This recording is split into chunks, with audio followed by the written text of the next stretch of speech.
Business is evolving as more than ever. With the rise of the ever-changing business model around the world, it creates a new segment of the workforce known as the gig economy. Both of the newly established startup and a big conventional company has started to hire the worker by contract, called gig workers.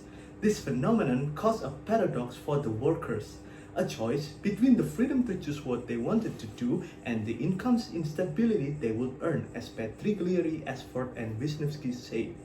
I am Rikko and I want to explain myself briefly. I am currently a part of a gig worker. I work as a part-time researcher at an economic research institution. I also manage a small technology startup company as a co-founder, which hire the majority of the worker as a time contract worker. Before I have taken the class, I felt worried whether I should continue what I love to do or to change path to more stable career.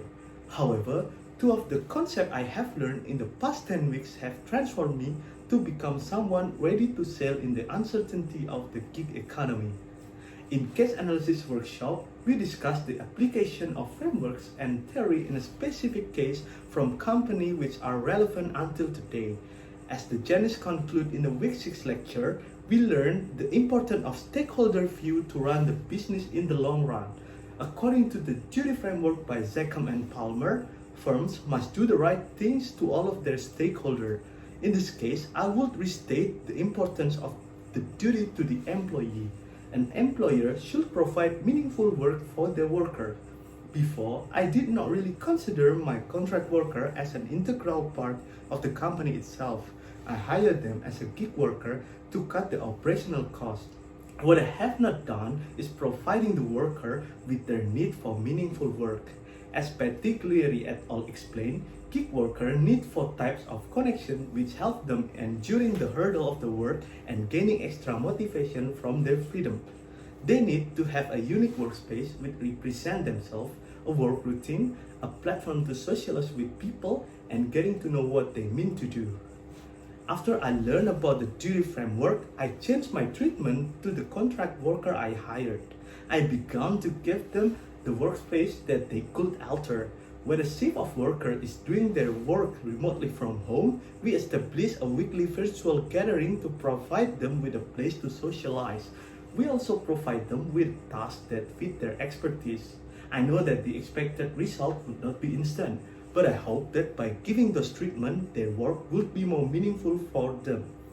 For the skill development workshop session, Kina gave an abundance of frameworks that could boost my professional skill as an individual.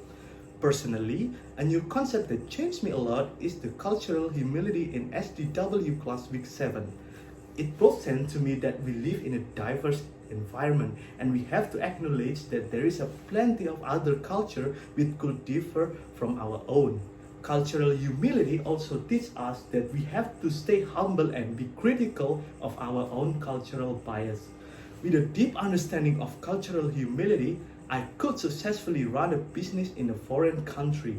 The concept could enhance my competence in communicating with future client and employer. As concluding remark, we could not deny that the gig economy is a part of our professional life. Understanding the relevant theory and concept to be a successful gig worker becomes essential. Equipping ourselves with a set of professional skills is also important. By accumulating a lot of knowledge and practices, I believe that we could be a successful person in the future, even as a gig worker. Thank you so much.